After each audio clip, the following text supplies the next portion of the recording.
اعوذ باللہ من الشیطان الرجیم بسم اللہ الرحمن الرحیم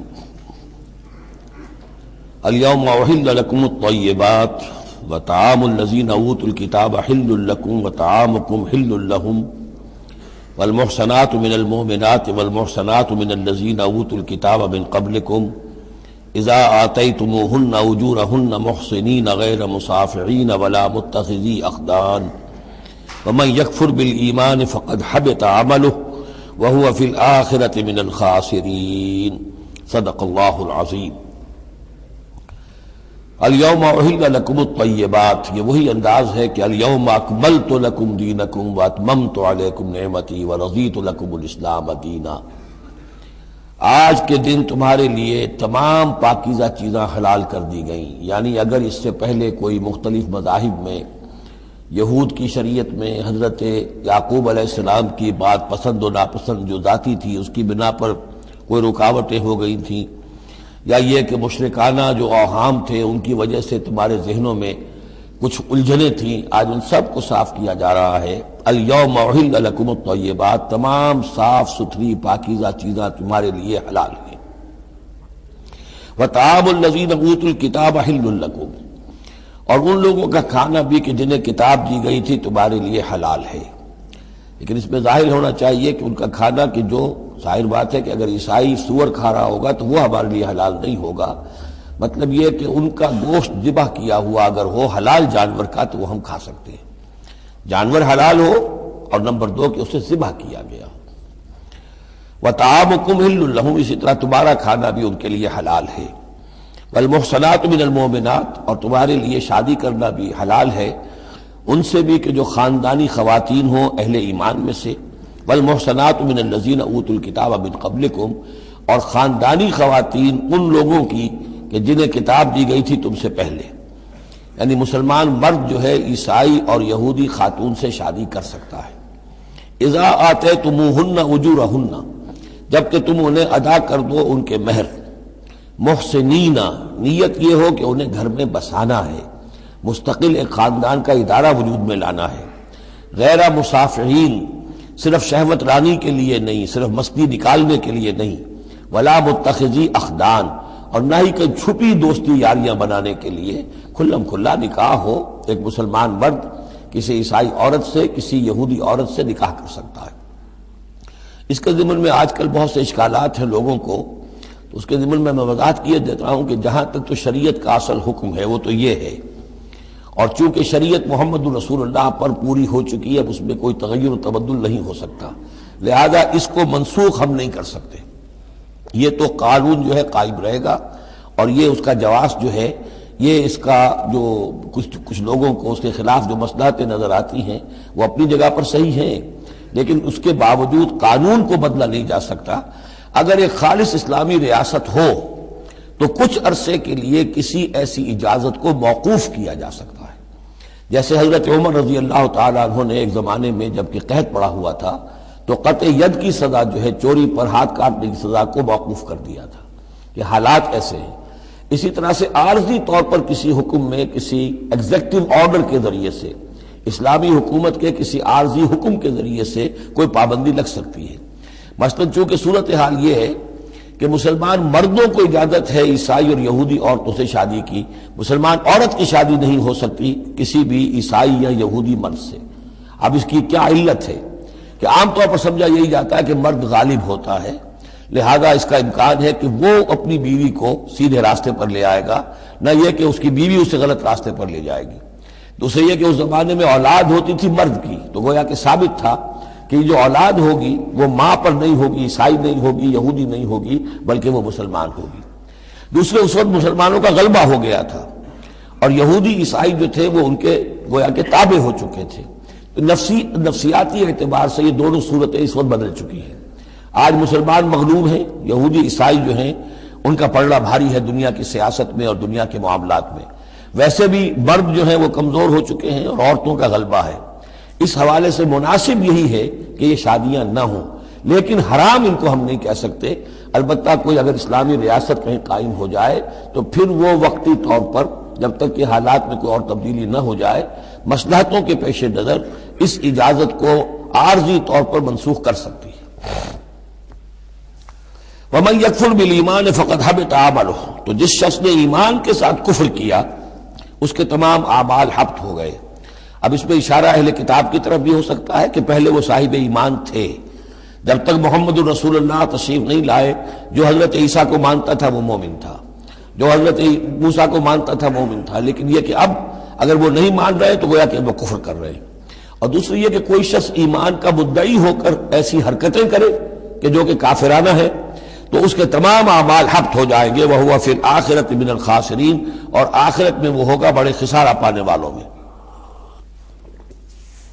یا ایھا الذین آمنوا اذا قمتم الی الصلاۃ، اہل ایمان جب تم کھڑے ہو، ارادہ کرو، قصد کرو نماز کا، فاغسلوا وجوہکم وایدیکم الی المرافق، تو دھو لیا کرو اپنے چہرے بھی اور اپنے دونوں ہاتھ بھی کہنیوں تک، وامسحوا برؤوسکم، اور اپنے سروں پر مسح کر لیا کرو، وارجلکم، اور دھو لیا کرو اپنے پاؤں کو بھی الی الکعبین، ٹخنوں تک۔ یہ ارجلکم اور ارجلکم دونوں قرأتیں ہمارے ہاں بھی ہیں، مستند قرأتوں میں ہیں۔ اہل تشیع جو ہے ویسے اس کو مستقل ارجلکم پڑھتے ہیں اور ان کے نزدیک یہ مسح کے ساتھ ہے، وامسحوا برؤوسکم وارجلکم، مسح کر لیا کرو اپنے سروں پر بھی اور پیروں پر بھی۔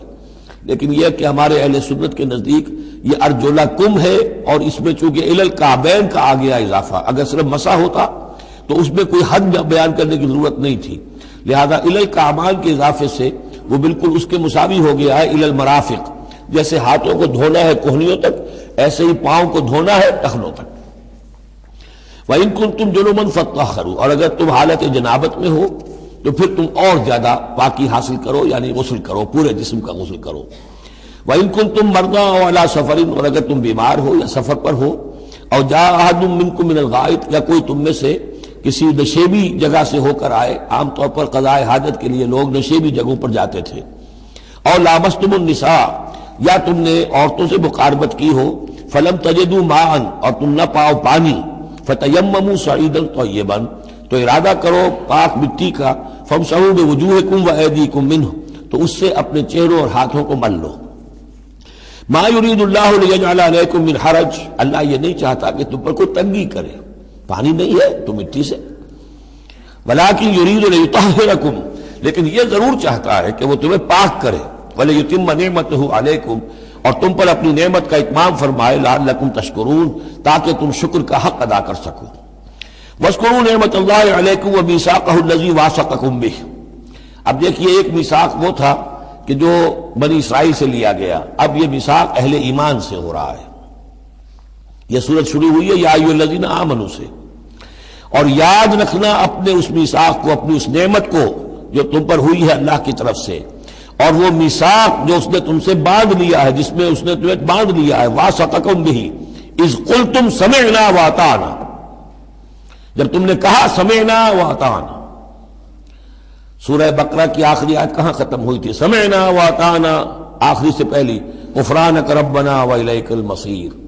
جو مسلمان بھی کہتا ہے سمعنا واطعنا، گویا کہ وہ ایک میثاق میں، ایک بہت گاہے معاہدے کے اندر اللہ کے ساتھ بندھ گیا، اب اسے اللہ کی شریعت کی پابندی کرنی ہے۔ واذکروا نعمت اللہ علیکم ومیثاقہ الذی واثقکم بہ اذ قلتم سمعنا واطعنا واتقوا اللہ، اللہ کا تقوی اختیار کرو، ان اللہ علیم بذات الصدور، یقیناً اللہ تعالیٰ جو سینوں کے اندر چیزیں پنہاں ہیں ان سے بھی واقف ہے۔ یا ایھا الذین آمنوا کونوا قوامین بالقسط، کونوا قوامین للہ شہداء بالقسط۔ اب وہ آیت نمبر 135 میں نے نوٹ کرائی تھی سورہ نساء کی، اور یہ آیت نمبر 8 ہے سورہ مائدہ کی، یہ ایک ہی مضمون، وہی نسبت زوجیت کو سمجھ لیجئے، صرف یہ کہ عکسی ترتیب ہے۔ وہاں تھا یا ایھا الذین آمنوا کونوا قوامین بالقسط شہداء للہ، یہاں ہے کونوا قوامین للہ شہداء بالقسط۔ ایک حقیقت تو میں نے اس وقت بیان کر دی تھی کہ گویا کہ معلوم ہوا کہ اللہ اور قسط مترادف ہے، اللہ کے لیے کھڑے ہو جاؤ، قسط کے لیے کھڑے ہو جاؤ، اللہ کے گواہ بن جاؤ، قسط کے گواہ بن جاؤ، تو گویا کہ اللہ اور قسط یہ مترادف ہے۔ دوسرا مفہوم جو کہ آج سامنے آ رہا ہے اس کو سمجھ لیجئے کہ کسی معاشرے میں عدل قائم کرنا، ایک تو یہ کہ عام انسان کی جو اس کی نفسیات ہے اس کی فطرت ہے، اس کا تقاضا بھی یہ ہے کہ انسان چاہتا ہے کہ انصاف ہو۔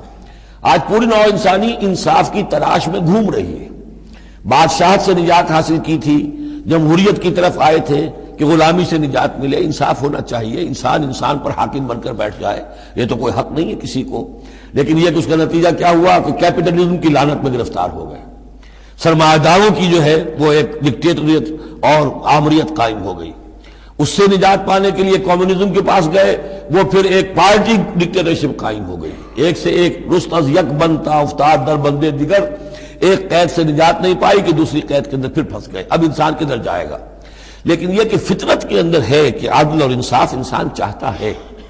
ایک تو یہ ہے کہ اس فطرت کے تقاضے کو پورا کرتے ہوئے عدل کو قائم کرنے کے لیے انسان کھڑا ہو جائے، اور ایک اس سے اوپر کی منزل ہے کہ اصل العدل اللہ کی ذات ہے، اس کا دیا ہوا نظام جو ہے وہ ہے عادلانہ نظام، ہم اس کے وفادار ہیں، ہمارے ذمے ہے اس کے نظام کو قائم کرنا۔ تو کھڑے ہو جاؤ اللہ کے لیے، یا ایھا الذین آمنوا کونوا قوامین للہ شہداء بالقسط۔ یہاں پر یہ اوپر کی منزل ہے جو بیان ہو رہی ہے کہ اصل میں یہ صرف فطرت انسانی کے تقاضے کے طور پر نہیں، تمہاری عبدیت کا تقاضا ہے، تمہارا اللہ کے ساتھ وفاداری کا جو رشتہ ہے اس کا تقاضا ہے کہ پوری قوت کے ساتھ with all the emphasis at your command، جو بھی تمہارے پاس ذرائع ہیں، وسائل ہیں، ان سب کو لے کر، جو بھی آپ کے پاس قوت ہے اس سب کو جمع کر کے، اور آپ کھڑے ہو جائیں اللہ کے لیے۔ کھڑے ہو جائیں اللہ کے لیے چمانی دارت، اللہ کے لیے کھڑے ہونا یعنی اس کے دین کے گواہ بن کر کھڑے ہو جانا، اور اس کا دین جو ہے العدل ہے، انصاف ہے، قسط ہے، تو اس انصاف اور قسط کو قائم کرنا۔ یا ایھا الذین آمنوا کونوا قوامین للہ شہداء بالقسط۔ اب دیکھیے وہاں کیا تھا، وَلَوْ عَلَىٰ أَنفُسِكُمْ أَوِ الْوَالِدَيْنِ وَالْأَقْرَبِينَ۔ انصاف سے روکنے والی چیز ہوتی ہے کوئی محبت۔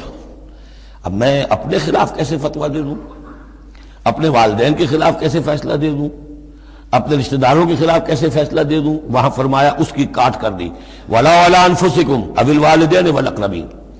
حق بات ہے، انصاف کی بات ہے، خواہ تمہارے خلاف جا رہی ہو، تمہارے والدین کے خلاف جا رہی ہو، تمہارے رشتہ داروں کے خلاف جا رہی ہو، حق کہنا ہے۔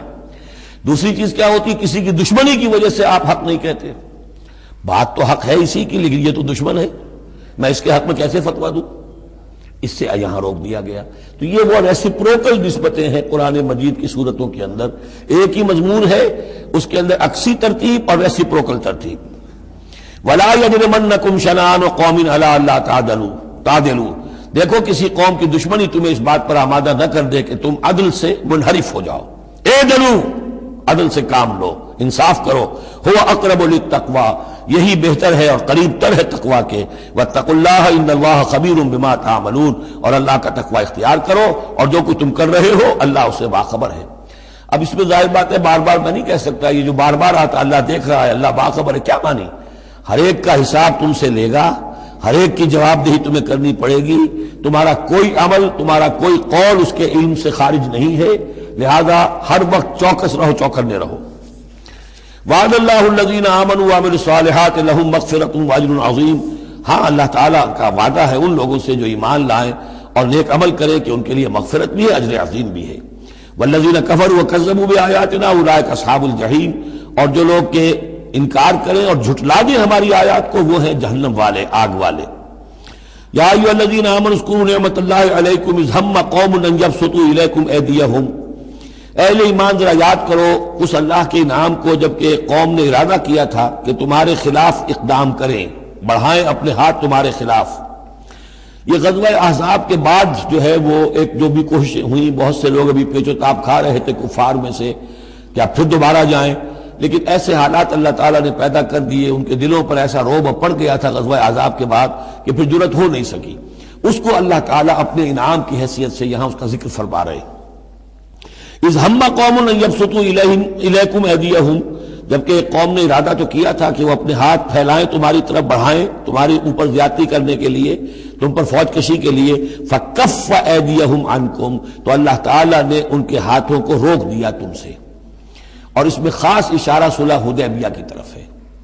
صلح حدیبیہ کے وقت بھی بہت ہی پیچ و تاب کھا رہے تھے قریش، اور وہ ہر صورت کے اندر ان کے نوجوان جو تھے ان کا خون کھول رہا تھا، لیکن یہ کہ بالآخر یوں سمجھئے کہ سینٹی پریویلڈ، اور انہیں یہ سمجھ میں آ گیا کہ اس وقت ہم مسلمانوں کا مقابلہ نہیں کر سکیں گے، اور اللہ تعالیٰ نے گویا کہ ان کے ہاتھوں کو روک لیا۔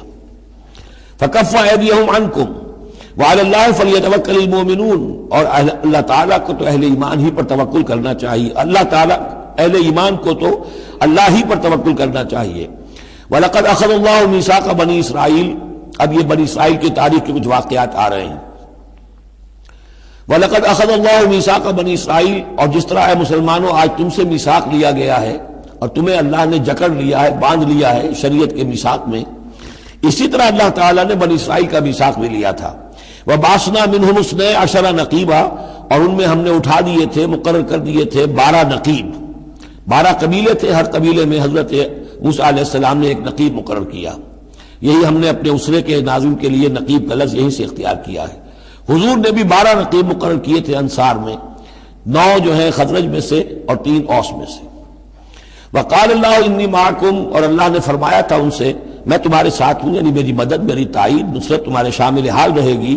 لئن اقمتم الصلاۃ وآتیتم الزکاۃ، اگر تم نے نماز کو قائم رکھا اور زکوٰۃ ادا کرتے رہے، وآمنتم برسلی، اور میرے رسولوں پر تم ایمان لاتے رہے، آئیں گے پے بپے آئیں گے۔ حضرت موسیٰ کے بعد سے لے کر تو 1400 برس تک تار ٹوٹا ہی نہیں، پھر ذرا سا وقفہ 600 برس کا ہوا، پھر حضور تشریف لائے۔ آمنتم برسلی وعزرتموہم، اور ان کی تم مدد کرتے رہو گے، واقرضتم اللہ قرضا حسنا، اور اگر تم اللہ کو قرض حسنہ دیتے رہو گے، اپنے مال خرچ کرتے رہو گے اللہ کے دین کے لیے، لَأُكَفِّرَنَّ عَنْكُمْ سَيِّئَاتِكُمْ، تو میں لازماً دور کر دوں گا تم سے تمہاری برائیوں کو، وَلَأُدْخِلَنَّكُمْ جَنَّاتٍ تَجْرِي مِن تَحْتِهَا الْأَنْهَارُ، اور میں لازماً داخل کروں گا تمہیں ان باغات میں جن کے دامن میں ندیاں بہتی ہوں گی۔ فَمَن كَفَرَ بَعْدَ ذَلِكَ، تو جس نے بھی کفر کیا اس کے بعد، مِنْكُمْ تم میں سے، فَقَدْ ضَلَّ سَوَاءَ السَّبِيلِ، تو وہ تو سیدھے راستے سے بہت بھٹک کر رہ گیا۔ فَبِمَا نَقْضِهِمْ مِيثَاقَهُمْ لَعَنَّاهُمْ، بس ان کے اپنے اسی عہد کو توڑنے کے باعث ہم نے ان پر لعنت فرمائی۔ یہ لعناہم جو میں نے وہاں پر محذوف قرار دیا تھا، یہاں پر وہ واضح آ گیا۔ فَبِمَا نَقْضِهِمْ مِيثَاقَهُمْ لَعَنَّاهُمْ، ہم نے ان کے اسی میثاق کو توڑنے کے پاداش میں ان پر لعنت فرمائی۔ وَجَعَلْنَا قُلُوبَهُمْ قَاسِيَةً، اور ان کے دلوں کو سخت کر دیا۔ ثُمَّ قَسَتْ قُلُوبُكُمْ فَهِيَ كَالْحِجَارَةِ أَوْ أَشَدُّ قَسْوَةً، یحرفون الکلم عن مواضعہ، وہ کلام کو اس کے اصل مقام سے ہٹاتے ہیں۔ ونسوا حظا مما ذکروا بہ، اور وہ جو کچھ کہ ان کو دیا گیا تھا نصیحت کے طور پر، ہدایت کے طور پر، اس کے اکثر حصے کو بھول گئے یا اس سے فائدہ اٹھانا انہوں نے چھوڑ دیا۔ ولا تزال تطلع على خائنۃ منہم، اور اے نبی آپ ہمیشہ ان کی طرف سے خیانت کی اطلاعیں پاتے رہیں گے۔ آپ کو معلوم ہے کہ حضور جیسے مدینے پہنچے تھے تو آپ نے پہلے 6 مہینے میں جو 3 کام کیے، کنسولیڈیشن اپنی پوزیشن کی مدینہ منورہ میں، ان میں سے ایک یہ بھی تھا کہ یہود کے 3 قبولوں سے معاہدے کر لیے، جوائنٹ ڈیفنس آف مدینہ، کہ اگر مدینے پر حملہ ہوگا تو مل جل کر دفاع کریں گے۔ لیکن یہ کہ اس کے بعد یہ ہر قبیلہ ایک ایک کر کے غداری کرتا رہا، تو یہ حضور سے کہا جا رہا ہے وَلَا تَزَالُ تَطَّلِعُ عَلَىٰ خَائِنَةٍ مِّنْهُمْ، ان کی طرف سے خیانتیں ہوتی رہیں گی، ہر وقت ہوتی رہیں گی۔ الا قلیلا منہم، سوائے ان میں سے چند کے، کچھ لوگ شریف بھی ہوں گے۔ فاعف عنہم واصفح، تو ابھی درگزر کیجئے اور ذرا معاف کیجئے۔ ان اللہ یحب المحسنین، یقیناً اللہ تعالی احسان کرنے والوں کو پسند فرماتا ہے۔ ومن الذین قالوا انا نصارى اخذنا میثاقهم، اور ان لوگوں سے بھی جنہوں نے یہ کہا کہ ہم نصارہ ہیں، ہم نے ان کا بھی میثاق لیا۔ اخذنا میثاقهم فنسوا حظا مما ذکروا، تو وہ بھی بھول گئے بڑا حصہ اس کا جو نصیحت انہیں کی گئی تھی، یا بھول گئے اس نصیحت سے فائدہ اٹھانا۔ فَأَغْرَيْنَا بَيْنَهُمُ الْعَدَاوَةَ وَالْبَغْضَاءَ إِلَىٰ يَوْمِ الْقِيَامَةِ، تو ہم نے ڈال دی ان کے مابین دشمنی اور بغض قیامت کے دن تک۔ عیسائیوں میں تو خاص طور پر، ایک تو ہے عیسائی اور یہودیوں کے درمیان جو دشمنی رہی ہے، یہ جو ہمارا دور ہے اصل میں اس میں عارضی طور پر صورتحال تبدیل ہو گئی ہے، لیکن واقعہ یہ ہے کہ پورے 2000 برس تک، لگ بھگ 100 برس نکال دیجئے تو 1900 برس تک شدید دشمنی رہی ہے یہودیوں اور عیسائیوں کے درمیان، کیونکہ عیسائی سمجھتے تھے کہ جسے ہم خدا سمجھتے ہیں اس کے قاتل یہ ہیں، انہوں نے سولی چڑھایا ہے۔ یہودی سمجھتے تھے کہ کافر جو تھا، مرتد جو تھا، جادوگر تھا، ولد الحرام تھا، ولد الزنا تھا، اسے یہ خدا کا بیٹا بنائے پھرتے ہیں۔ اب یہ اس قدر یعنی کنٹراسٹ ہے، اتنی ایک دوسرے کے خلاف کہ ان کے اندر کوئی پوائنٹ آف میٹنگ ہے ہی نہیں، شدید دشمنی رہی۔ اسی طریقے سے عیسائیوں کے اندر پھر جو فرقے بنے ہیں اور ان میں جو خانہ جنگی ہوئی ہے، پوری انسانی تاریخ اس کی مثال پیش کرنے سے قاصر ہے۔ ایک اتنی موٹی کتاب لکھی ایک صاحب نے، لندن میں ہے، بلڈ آن دی کراس، صلیب پر خون، وہ جو کتاب ہے وہ بتاتی ہے، میں حیران رہ گیا پڑھ کر، ہم لوگ نہیں واقف ہیں ان کی تمام چیزوں سے، یورپ میں جو کچھ ہوتا رہا ہے عیسائیوں کے فرقوں کے مابین، کیتھولکس اور پروٹیسٹنٹس کے درمیان، اس کی ہلکی سی جھلک اب بھی آئرلینڈ میں نظر آتی ہے۔ کسی طریقے سے ہمارے ہاں شیعہ سنی فساد کبھی نہیں ہوا عثمانی میں، کہیں محرم کے موقع پر ہو جاتا تھا، ان دنوں وہ سیاسی معاملات زیادہ ہو گئے ہیں، ورنہ فساد کی نوبت بہت کم آئی، بہت کم، لیکن خون ریزی، قتل اور غارت گری جو وہاں ہوئی ہے اس کی کوئی مثال نہیں دنیا میں۔ فَأَغْرَيْنَا بَيْنَهُمُ الْعَدَاوَةَ وَالْبَغْضَاءَ إِلَى يَوْمِ الْقِيَامَةِ، ہم نے ڈال دی ان کے مابین دشمنی اور بغض قیامت تک کے لیے۔ وَسَوْفَ يُنَبِّئُهُمُ اللَّهُ بِمَا كَانُوا يَصْنَعُونَ، اور پھر اللہ تعالیٰ جتلا دے گا انہیں قیامت کے دن جو کچھ وہ کرتے رہے تھے۔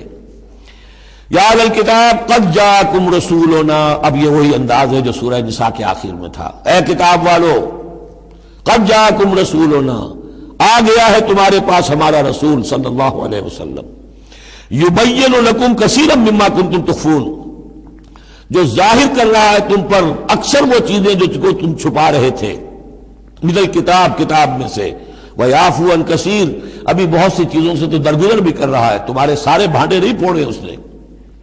قد جاءکم من اللہ نور و کتاب مبین، آ چکا ہے تمہارے پاس اللہ کی طرف سے نور بھی اور روشن کتاب بھی۔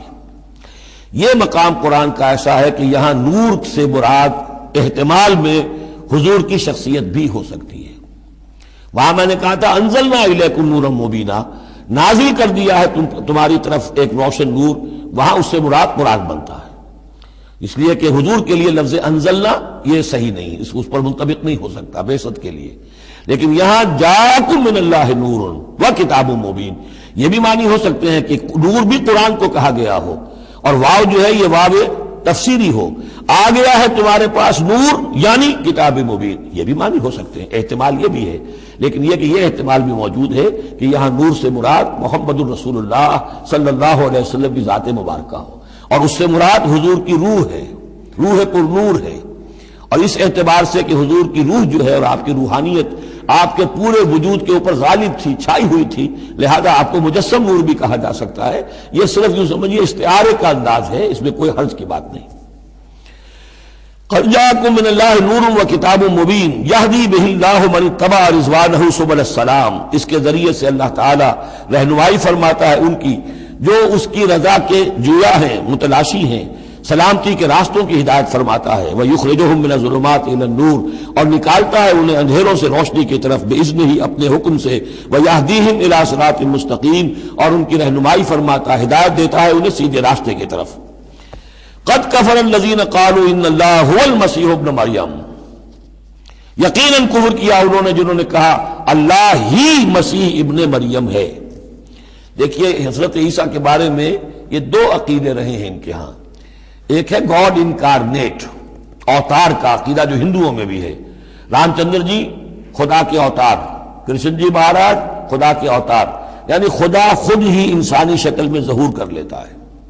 اسی طرح کا گاڈ انکارنیٹ کا کانسیپٹ عیسائیوں میں بھی رہا ہے، اور خاص طور پر جیکوبائٹس جو ان کا ایک فرقہ رہا ہے وہ سختی کے ساتھ اس پر قائل تھا کہ اصل میں اللہ ہی نے حضرت مسیح کی شکل میں دنیا میں ظہور فرمایا ہے۔ جیسے ہمارے ہاں بھی بعض جو ہیں غلو میں آ کر محبت اور عقیدت اور عظمت محمد رسول اللہ صلی اللہ علیہ وسلم کی اس میں ایک حد سے تجاوز کرتے ہوئے کہہ دیتے ہیں کہ وہی جو مستوی عرش تھا خدا ہو کر اتر پڑا وہ مدینے میں مصطفیٰ ہو کر، یہ گویا کہ وہی اوتار کا عقیدہ ہے جو ہم نے دوسروں سے سیکھ لیا ہے۔ اسی طریقے کی بات یہ ہے ان کے ہاں لقد کفر الذین قالوا ان اللہ هو المسیح ابن مریم، ان لوگوں نے بھی کفر کیا جنہوں نے کہا کہ اللہ ہی ہے، مسیح ابن مریم جو ہے حقیقت میں اللہ ہی ہے جو اس شکل میں ظاہر ہوا ہے۔ قل فمن یملک من اللہ شیئا، تو ان سے پوچھئے کہ کون ہے جسے اختیار ہو اللہ کے مقابلے میں کچھ بھی، ان ارادہ یہلک المسیح ابن مریم، اگر وہ ہلاک کرنا چاہے مسیح ابن مریم کو، وامہ، اور اس کی ماں کو بھی، مریم کو بھی، ومن فی الارض جمیعا، اور جو بھی زمین میں ہے ان سب کو ہلاک کرنا چاہے تو کون اس کا ہاتھ روک لے گا؟ وَلِلَّهِ مُلْكُ السَّمَاوَاتِ وَالْأَرْضِ وَمَا بَيْنَهُمَا، اور اللہ ہی کے لیے ہے بادشاہی آسمانوں کی اور زمین کی اور جو بھی کچھ ان دونوں کے مابین ہے۔ یخلق ما یشاء، وہ تخلیق فرماتا ہے جو چاہتا ہے، واللہ علی کل شیء قدیر، اللہ ہر چیز پر قادر ہے، جو چیز چاہتا ہے تخلیق فرماتا ہے۔ آدم کو تخلیق فرمایا، عیسیٰ کو تخلیق فرمایا، یحییٰ کو تخلیق فرمایا۔ اعجاز کے اور معجزہ ہونے کی مختلف شکلیں ہیں۔ وقالت الیہود والنصارى نحن ابناء اللہ واحباؤہ، اور یہ یہودی اور نصرانی کہتے ہیں ہم تو اللہ کے بیٹے ہیں، یعنی بیٹوں کے مانند لاڈلے، واحباؤہ اس کے بڑے چہیتے ہیں، پیارے ہیں۔ قل فلم يعذبكم بذنوبكم، تو ان سے کہیے کہ پھر وہ تمہیں عذاب کیوں دیتا رہا ہے تمہارے گناہوں کی پاداش میں؟ اللہ کی اولاد ہو، چہیتے ہو، نبوکدنضر کے ہاتھوں تمہیں پٹوایا، 6 لاکھ تمہارے قتل ہوئے، تمہارا ہیکل اول جو ہے وہ شہید ہوا، ایسیرینز کے ہاتھوں تمہاری سلطنت اسرائیل ختم ہوئی، پھر تمہیں یونانیوں نے رگڑا، پھر تمہیں جو ہے رومیوں نے جو ہے کس طریقے سے تمہیں ایذائیں پہنچائیں، اور تمہارا دوسرا جو ہیکل بنایا تھا وہ بھی گرا دیا۔ ایسے ہی لاڈلے ہوتے ہیں اللہ کے؟ یا اللہ اتنا ہی لاچار ہے، بیچارہ ہے، عاجز ہے؟ قل فلم يعذبكم بذنوبكم بل انتم بشر ممن خلق، نہیں، تم بھی انسان ہو جیسے کہ اور انسان اس نے بنائے ہیں۔ یغفر لمن یشاء، وہ جس کی چاہتا ہے بخشش فرماتا ہے، ویعذب من یشاء، جس کو چاہتا ہے سزا دیتا ہے۔ وللہ ملک السماوات والارض، اور آسمانوں اور زمین کی کوئی بادشاہی اللہ ہی کے لیے ہے، وما بینہما، اور جو کچھ ان دونوں کی مابین ہے ان کی بھی، وإلیہ المصیر، اور اسی کی طرف لوٹ جانا ہے۔ یا اہل الکتاب قد جاءکم رسولنا یبین لکم علی فترۃ من الرسل، پھر وہی بات لیکن یہاں ایک نئے نکتے کے ساتھ آئی ہے۔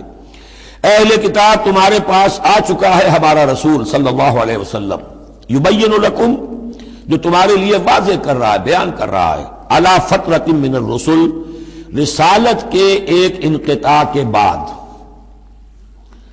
حضرت عیسیٰ اور حضور صلی اللہ علیہ وسلم کے مابین 600 برس ایسے گزرے ہیں کہ دنیا میں کوئی نبی کوئی رسول نہیں رہا۔ یہ فترت ہے، فترت ہے، وقفہ ہے عارضی، اور پھر حضور کی بعثت، اور پھر فترت دائمی، اب رسالت کا دروازہ ختم، 600 برس کے لیے عارضی بند، پھر حضور کی تشریف آوری، اور اب تا قیام قیامت دروازہ بند۔ یا اہل الکتاب قد جاءکم رسولنا یبین لکم علی فترۃ من الرسل ان تقولوا ما جاءنا من بشیر، مبادا تم یہ کہو کہ ہمارے پاس تو نہیں آیا کوئی بشارت دینے والا ولا نذیر، اور نہ کوئی خبردار کرنے والا۔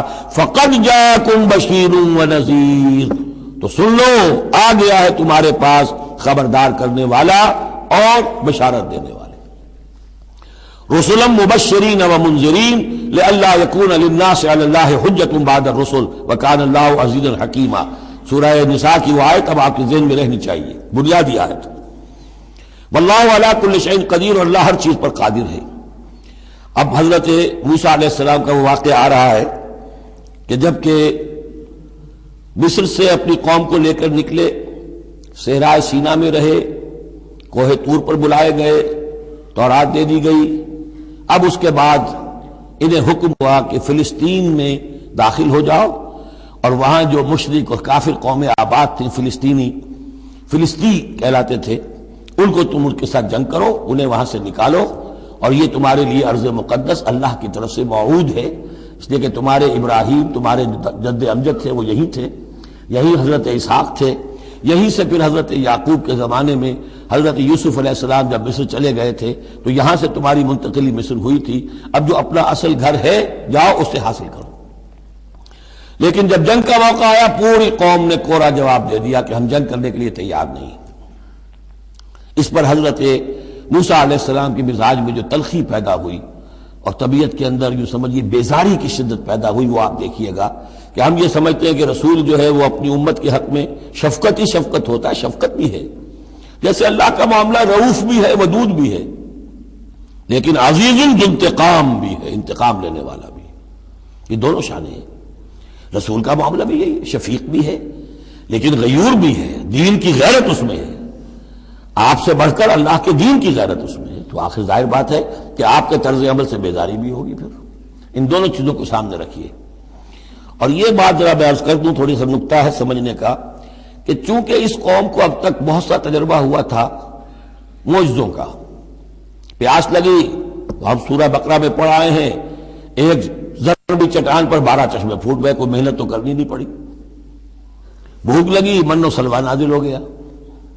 دھوپ لگی، سائبان جو ہے وہ ابر کا سائبان ساتھ ساتھ چل رہا ہے۔ سمندر راستے میں آیا، پھٹا، اس نے راستہ دے دیا۔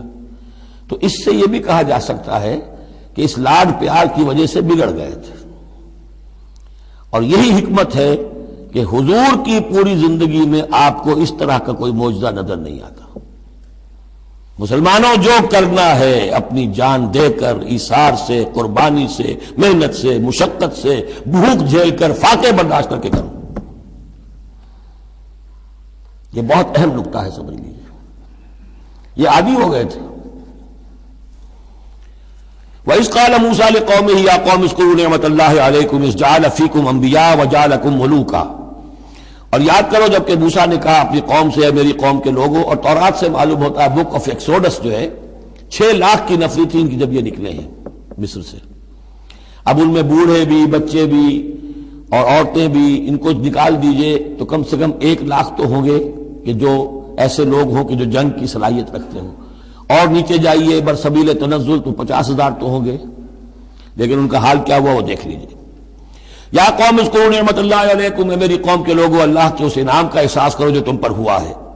اذ جعل فیکم انبیاء، جبکہ تمہارے اندر اس نے نبی اٹھائے، یعنی خود میں نبی ہوں، میرے بھائی ہارون نبی ہیں، حضرت موسیٰ نبی تھے، حضرت یوسف نبی تھے جو آئے تھے۔ وجعلکم ملوکا، اور تمہیں بادشاہ بنایا ہے۔ بادشاہ بنایا ہے تو ظاہر بات ہے اس وقت تک اگرچہ ان کی بادشاہت تو قائم نہیں ہوئی تھی، ہو سکتا ہے یہ پیشین گوئی ہو کہ جو بتائی جا رہی ہو کہ آئندہ تمہیں اللہ تعالیٰ زمین کی سلطنت بھی اور خلافت بھی دینے والا ہے، جیسے کہ حضرت داؤد اور حضرت سلیمان کے زمانے میں ہوئی۔ ایک رائے یہ بھی ہے کہ چونکہ حضرت یوسف کے زمانے میں انہیں بڑا اقتدار حاصل ہو گیا تھا، بادشاہ تو نہیں تھے، لیکن یہ کہ واقعتاً بادشاہوں کے بھی، جن کو کہتے ہیں کہ پیرزادے ہونے کے اعتبار سے بادشاہوں کے بھی مخدوم تھے اور ممدوح تھے، تو شاید اس کی طرف اشارہ ہو۔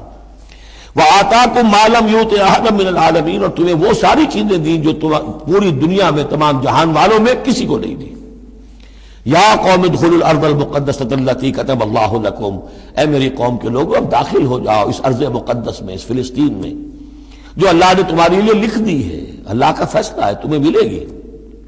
ولا ترتدوا على ادباركم، اور اب اپنی پیٹھوں کے بل نہ واپس نہ پھرنا، فتنقلبوا خاسرین، اگر ایسا کرو گے تو خسارے میں رہو گے۔ قالوا یا موسیٰ ان فیہا قوما جبارین، انہوں نے کہا موسیٰ ہم فلسطین میں داخل ہو جائیں، اس میں تو بڑی جابر قوم ہے، بڑی طاقتور قوم ہے، قداور لوگ ہیں، لئیم ہیں، جسیم ہیں۔ ان فیہا قوما جبارین وانا لن ندخلها حتى يخرجوا منها، ہم اس زمین میں داخل نہیں ہوں گے، اپنے قدم نہیں بڑھائیں گے جب تک کہ وہ وہاں سے نکل نہ جائیں۔ وَإِن يَخْرُجُوا مِنْهَا فَإِنَّا دَاخِلُونَ، وہ نکل جائیں پھر ہم داخل ہو جائیں گے۔ قَالَ رَجُلَانِ مِنَ الَّذِينَ يَخَافُونَ، کہا 2 اشخاص نے کہ جو خوف رکھتے تھے اللہ کا بھی، انعم اللہ علیہما، اللہ نے بھی ان پر انعام کیا تھا۔ یہ 2 شاگرد تھے جو قریبی صحابی یا حواری تھے حضرت موسیٰ کے۔ یوشع ابن نون تو وہ ہے کہ جو پھر ان کے بعد جانشین بھی ہوئے، اور گمان غالب یہی ہے کہ وہ نبی بھی تھے، اور دوسرے تھے کالب بن یفنہ۔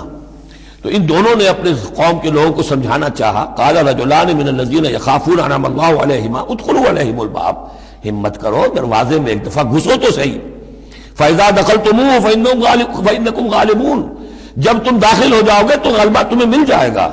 وعلی اللہ فتوکلوا، اللہ پر توکل کرو، ان کنتم مؤمنین، اگر تم مومن ہو۔ قالوا یا موسیٰ انا لن ندخلها ابدا، انہوں نے کہا موسیٰ ہم تو کبھی بھی، یہ ترجمہ کبھی بھی اصل میں کیا گیا ہے اس مصحف میں بھی، لیکن یہ گرامر کے اندر عربی محاورے میں ابدا، ہرگز ہرگز، ہم ہرگز ہرگز داخل نہیں ہوں گے۔ یا موسیٰ لن ندخلها ابدا، ہم ہرگز داخل نہیں ہوں گے، ما داموا فیہا، جب تک کہ وہ اس میں موجود ہے۔ فاذهب انت وربک، جاؤ تم اور تمہارا رب، اور یہ میری طرف سے اضافہ کر لیجئے، ساتھ اپنی لٹھیاں بھی لے جاؤ، یہ تمہارا عصا جو ہے اس نے بڑے بڑے کارنامے دکھائے ہیں، یہ بھی ساتھ لے جاؤ۔ فَذْهَبْ أَنْتَ وَرَبُّكَ فَقَاتِلَا، اور جا کے قتال کرو، إِنَّا هَاهُنَا قَاعِدُونَ، ہم تو یہاں بیٹھے ہیں، زمین جنبت نہ جنبت گم رہو محمد، ہم تو یہاں ٹکے ہوئے، ہم نہیں ہلیں گے۔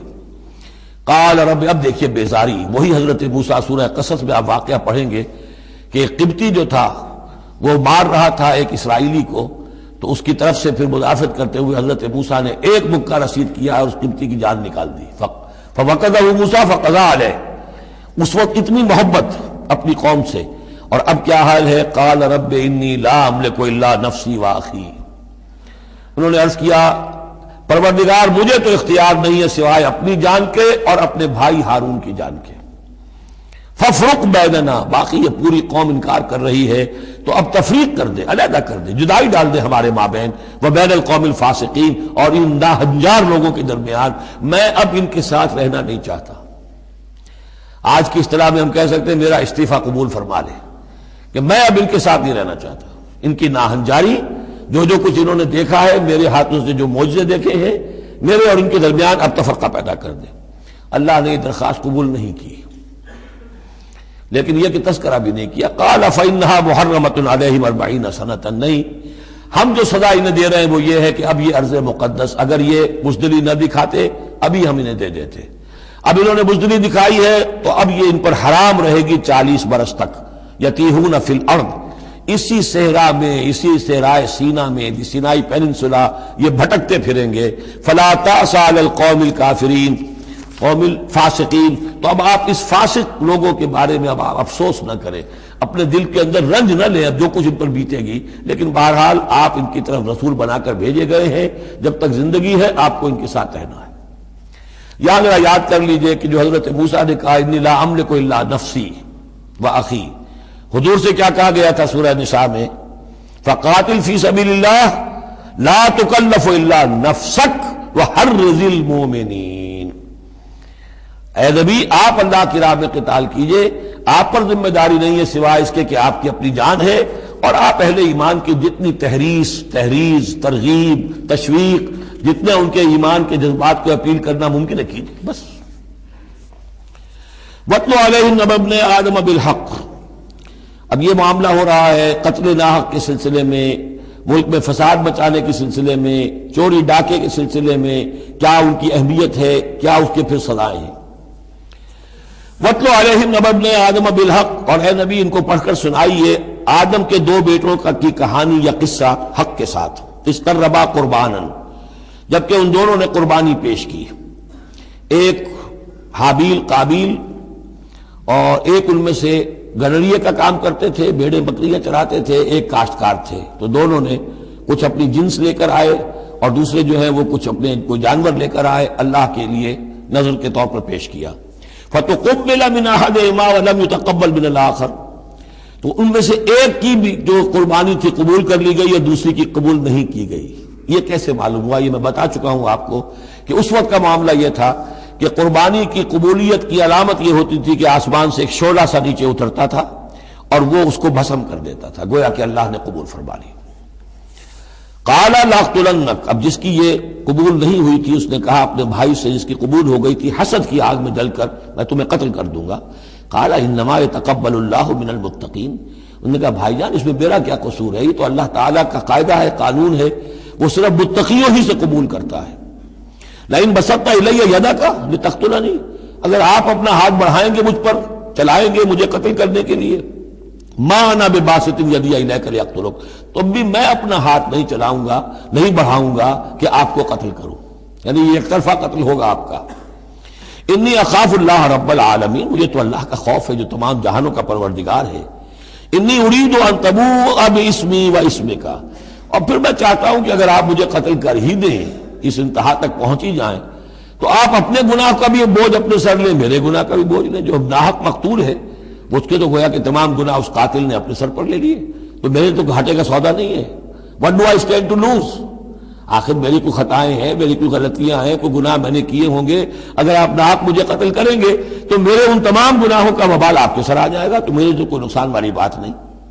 انی ارید ان تبوء باسمی و اسمک فتکون من اصحاب النار، اور یہ ہوگی سخت ترین سزا میری طرف سے آپ کو کہ پھر آپ ہو جائیں گے جہنمی. وذالک جزاء الظالمین، اور یہی بدلہ ہے ظالموں کا. فطوعت له نفسه قتل اخیہ، اب اس کے نفس نے آمادہ کر ہی لیا اسے اپنے بھائی کے قتل پر. یعنی ان الفاظ میں بٹوین دی لائنز یوں سمجھیے کہ ہے اس کے اندر بھی وہ تو رہتا ہے نا حق اور باطل کی ایک کشاکش، اور نیکی اور بدی کا غلبہ، قتل کروں یا نہ کروں. آخر بھائی کی باتیں بھی آئی ہیں، وہ دل نشین ہے، لیکن یہ کہ نفس جو ہے اس وقت اس کے اندر جو بھی شیطنت گھسی ہوئی تھی، اس نفس نے اسے آمادہ کر ہی لیا اپنے بھائی کو قتل کرنے پر. فقتلہ، تو اس نے انہیں قتل کر دیا. فاصبح من الخاسرین، ہو گیا تباہ ہو جانے والوں میں. فبعث اللہ غرابا یبحث فی الارض، یہ پہلا خون ہے جو نسل آدم میں ہوا ہے. تو اللہ تعالیٰ نے کوے کو بھیجا، وہ زمین کو کرید رہا تھا. اب اسے قابل کو یہ سمجھ میں نہیں آ رہا تھا کہ میں کیا کروں، ابھی لاش جو ہے بھائی کی، اس کو کیسے ڈسپوز آف کروں. تو اللہ تعالیٰ نے ایک کوے کو بھیج دیا. وہ زمین میں جیسے آپ کو معلوم ہے چونچے مارتا ہے، اس میں سے کچھ دانے نکالتا ہے. وہ دیکھا یبحث فی الارض لیریہ، تاکہ اللہ اسے دکھا دے کیف یواری سوءۃ اخی، کہ اپنے بھائی کی لاش کو کیسے چھپائے. قال یا ویلتى عجزت ان اکون مثل هذا الغراب، اس نے کہا ہائے میری شامت، میرے اندر اس کوے جیسی بھی عقل نہ تھی، نہ ہوا میں اس کوے جیسا بھی کہ مجھے یہ بات خود سوچ جاتی. فواری سوءۃ اخی، اور میں اپنے بھائی کی لاش کو چھپا دیتا. فاصبح من النادمین من اجل ذلک، اس چیز پر اس کے اندر بڑی شدید ندامت پیدا ہو گئی. کتبنا علی بنی اسرائیل، اجل ذلک دونوں طرف لگتا ہے، من اجل ذلک کتبنا علی بنی اسرائیل، اور ہم نے اسی بنا پر بنی اسرائیل پر یہ بات لکھ دی تھی. قتل ناحق ہم نے تورات میں لکھ دیا تھا کہ یہ اتنی بری شے ہے کسی ایک انسان کا قتل کرنا بھی. کتبنا علی بنی اسرائیل انہ من قتل نفسا بغیر نفس و فساد فی الارض، اگر کسی نے کسی انسان کو قتل کیا بغیر کسی قتل کے قصاص میں، بغیر نفس، ہاں کسی نے قتل کیا، قتل کے جواب میں قتل کیا جائے تو یہ قتل ناحق نہیں ہے، یہ تو پھر قصاص کا قتل ہے.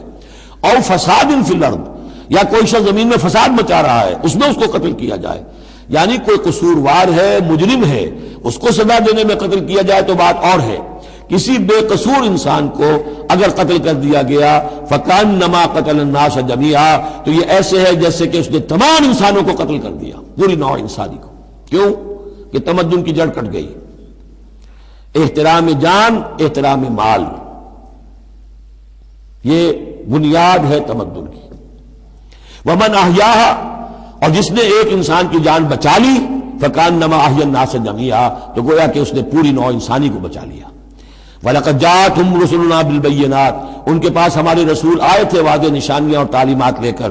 ثُمَّ إِنَّ كَثِيرًا مِّنْهُمْ بَعْدَ ذَلِكَ فِي الْأَرْضِ لَمُسْرِفُونَ، لیکن اس کے بعد بھی ان میں سے بہت سے لوگ ہیں کہ جو زمین میں اسراف اور فساد اور دسترازی کرتے پھر رہے ہیں.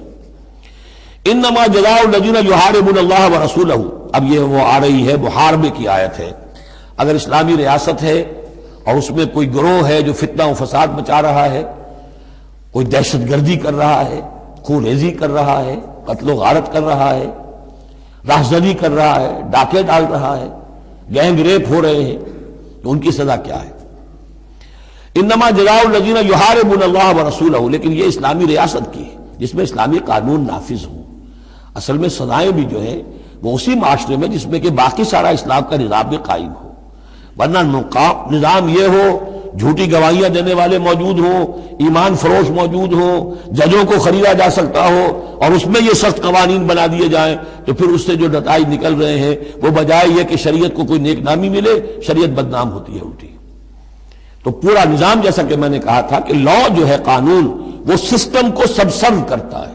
سسٹم صحیح ہو اب وہ قانون صحیح جو ہے اسے سپورٹ کرے گا اور اسے برقرار رکھے گا، اس کی حفاظت کا ذمہ دار ہوگا. انما جزاء الذین یحاربون اللہ ورسولہ، یقیناً بدلہ ان لوگوں کا کہ جو محاربہ کرتے ہیں، چیلنج کرتے ہیں اللہ کو اور اس کے رسول کو، یعنی اسلامی ریاست کو. وَيَسْعَوْنَ فِي الْأَرْضِ فَسَادًا، اور زمین میں وہ فساد مچاتے پھرتے ہیں. أَن يُقَتَّلُوا، کہ انہیں قتل کیا جائے، بلکہ یقتلوا نہیں ہے، یقتلوا، ان کے ٹکڑے کیے جائیں، تقتیل، یقتلوا تقتیلا. اور یسلبوا، یا انہیں سولی چاہا جائے. اور تقطع ایدیہم وارجلہم من خلاف، یا ان کے ہاتھ اور پاؤں مخالف سمتوں سے کاٹا جائے، ایک ہاتھ کاٹ دیا جائے، ایک پاؤں کاٹ دیا جائے. اور ینفوا من الارض، یا انہیں ملک بدر کر دیا جائے. ذالک لہم خزی فی الدنیا، یہ تو ہے ان کے لیے دنیا کی زندگی میں رسوائی. وَلَهُمْ فِي الْآخِرَةِ عَذَابٌ عَظِيمٌ، اور آخرت میں ان کے لیے مزید بہت بڑا عذاب ہے. إِلَّا الَّذِينَ تَابُوا مِن قَبْلِ أَن تَقْدِرُوا عَلَيْهِمْ، سوائے اس کے کہ جو لوگ توبہ کر لیں اس سے پہلے کہ تم ان پر قابو پاؤ. ایک تو یہ ہے کہ توبہ کر لی ہے، ابھی وہ ڈاکو پکڑے نہیں گئے، پکڑے جانے سے پہلے توبہ کر رہے ہیں، اس میں رعایت کی گنجائش ہے، لیکن جب پکڑے گئے اب توبہ کا دروازہ بند ہو گیا۔ الا الذین تابوا من قبل ان تقدروا علیہم، سوائے ان کے کہ جو توبہ کر لیں اس سے پہلے کہ تم ان کے اوپر قابو پاؤ، فاعلموا ان اللہ غفور الرحیم، تو ان کے ساتھ نرمی کی جا سکتی ہے، تو جان لو کہ اللہ تعالیٰ غفور اور رحیم ہے۔ یہی معاملہ کیا تھا حضرت علی رضی اللہ تعالیٰ عنہ نے خوارج کے ساتھ، کہ اگر تم اپنے غلط عقیدے پر قائم رہو میں تمہیں کچھ نہیں کہوں گا، لیکن تم اگر خون ریزی کرو گے، قتل و غارت کرو گے، تو پھر ظاہر بات ہے کہ میں تمہارے ساتھ رعایت نہیں کر سکتا، محض عقیدے کی حد تک میں تمہیں کچھ نہیں کہوں گا۔ یا ایھا الذین آمنوا اتقوا اللہ وابتغوا الیہ الوسیلۃ وجاہدوا فی سبیل اللہ لعلکم تفلحون، اہل ایمان اللہ کا تقوی اختیار کرو اور اس کی جناب میں اس کا قرب تلاش کرو۔ اس لفظ نے بھی کافی لوگوں کو پریشان کیا ہے۔ وسیلے کا لفظ اردو میں آتا ہے تو ذریعے کے معنی میں آتا ہے، وسیلہ ذریعہ، کسی تک پہنچنے کا ذریعہ، سفارش کے لیے کسی کو وسیلہ بنا لیا، کسی کو ذریعہ بنا لیا۔ عربی میں وسیلہ کے یہ معنی نہیں ہے، عربی میں وسیلے کے معنی قرب ہے صرف۔ بدقسمتی سے بعض تو الفاظ ایسے ہیں کہ جو عربی میں ان کا مفہوم بالکل کچھ اور ہے، اردو میں کچھ اور ہے، بعض ایسے ہیں کہ کچھ تھوڑا تھوڑا فرق ہے۔ جیسے ذلیل کا لفظ ہے، عربی میں اس کے معنی ہے صرف کمزور، اردو میں اس کے معنی ہے کمینے کے، زمین و آسمان کا فرق آ گیا۔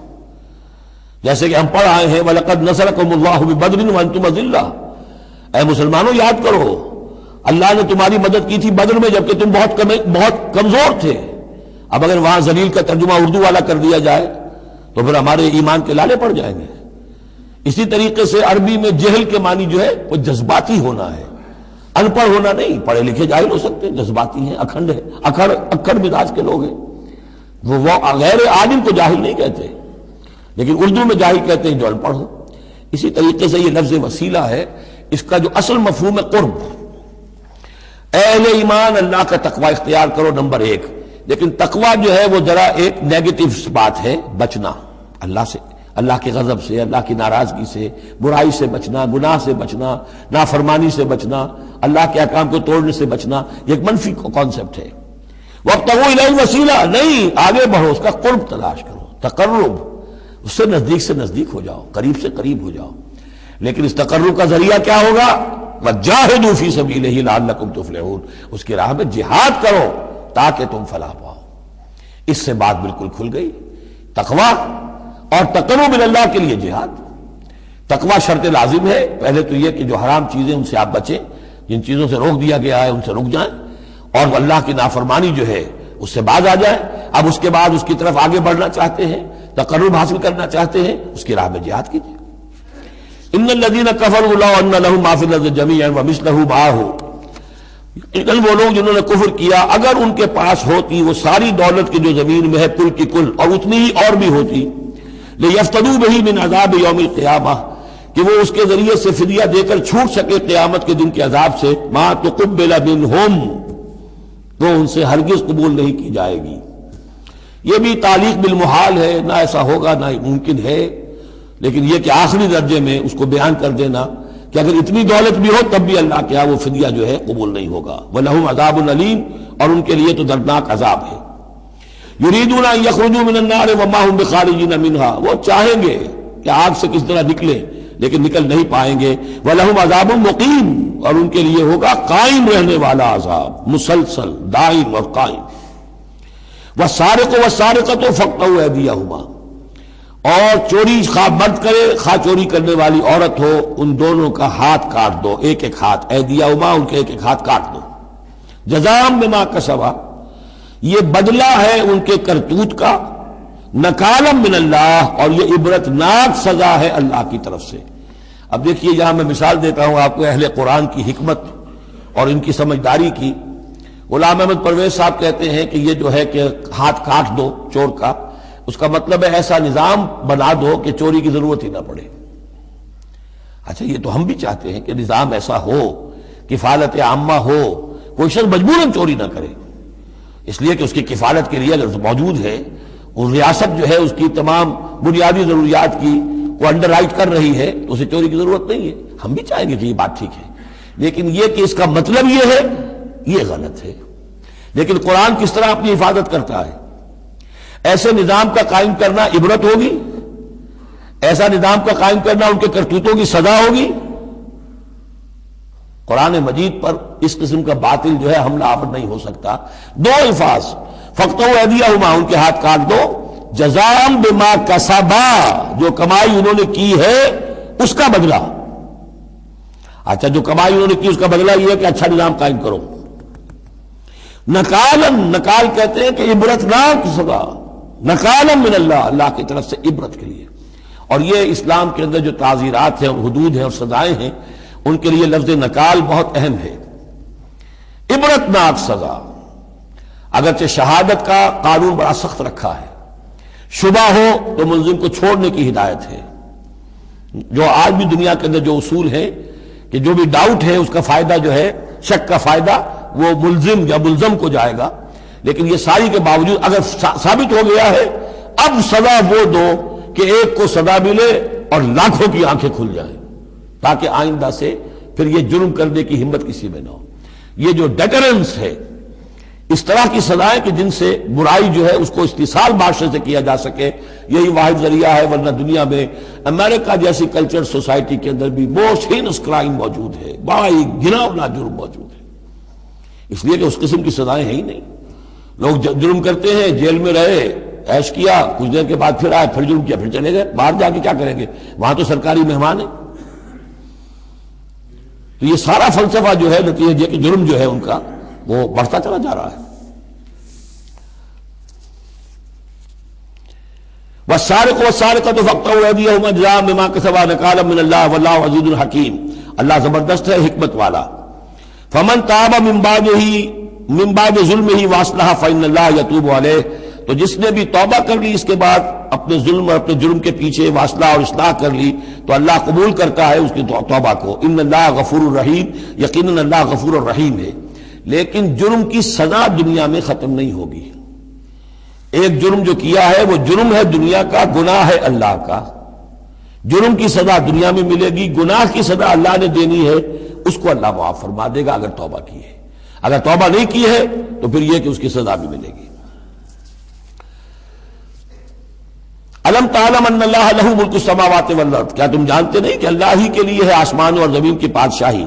یعذب من یشاء ویغفر لمن یشاء، وہ سزا دے گا جس کو چاہے گا اور بخش دے گا جسے چاہے گا۔ واللہ علی کل شیء قدیر، اللہ ہر چیز پر قادر ہے۔ یا ایھا الرسول لا يحزنك الذين يسارعون في الكفر من الذين قالوا آمنا بافواههم ولم تؤمن قلوبهم۔ یہ پھر ذکر آ رہا ہے، لیکن یہاں بھی گڑبڑ ہے معاملہ سورہ بقرہ کی طرح۔ منافقین پر بھی انطباق ہوگا اس کا، اور اہل کتاب کے بھی وہ لوگ جو ان کے طرف کے منافق تھے، جن کا میلان اسلام کی طرف بھی تھا، چاہتے بھی تھے کہ مسلمانوں میں شامل رہے، لیکن وہ اپنے ساتھیوں کو بھی چھوڑنے کو تیار نہیں تھے۔ تو یہ جو بیچ بیچ میں مذبذبین بین ذالک تھے، یہ دونوں طرف کے لوگ تھے۔ یا ایھا الرسول لا يحزنك الذين يسارعون في الكفر، اے رسول صلی اللہ علیہ وسلم، نہ غمگین ہو آپ ان لوگوں کی سرگرمیوں سے، بھاگ دوڑ سے، کہ جو کفر کے ضمن میں بڑی سرگرمی دکھا رہے ہیں۔ من الذین قالوا آمنا بافواہہم، ان لوگوں میں سے جو اپنے منہ سے تو کہتے ہیں کہ ہم ایمان رکھتے ہیں، ولم تؤمن قلوبہم، اور ان کے دل ایمان نہیں لائے ہیں۔ ومن الذین ہادوا، اور اسی طرح کے لوگ یہودیوں میں سے ہیں، سماعون للکذب، یہ بڑے ہی غور سے سنتے ہیں، توجہ سے سنتے ہیں جھوٹ کو۔ سماعون لقوم آخرین، اور یہ سنتے ہیں کچھ اور لوگوں کے لیے، یعنی ایک تو یہ ہے کہ ان کی جھوٹی باتیں بڑی توجہ سے سنیں گے، شیاطین جو ہیں ان کے، وَإِذَا خَلَوْا إِلَىٰ شَيَاطِينِهِمْ قَالُوا إِنَّا مَعَكُمْ إِنَّمَا نَحْنُ مُسْتَهْزِئُونَ۔ پھر یہ کہ ان کی طرف سے جاسوس بن کر آئیں گے مسلمانوں کے ہاں، کہ یہاں بڑی توجہ سے بات سنتے ہیں تاکہ جا کے رپورٹ کر سکے، آج محمد نے یہ کہا، آج فلاں معاملہ ہوا صلی اللہ علیہ وسلم۔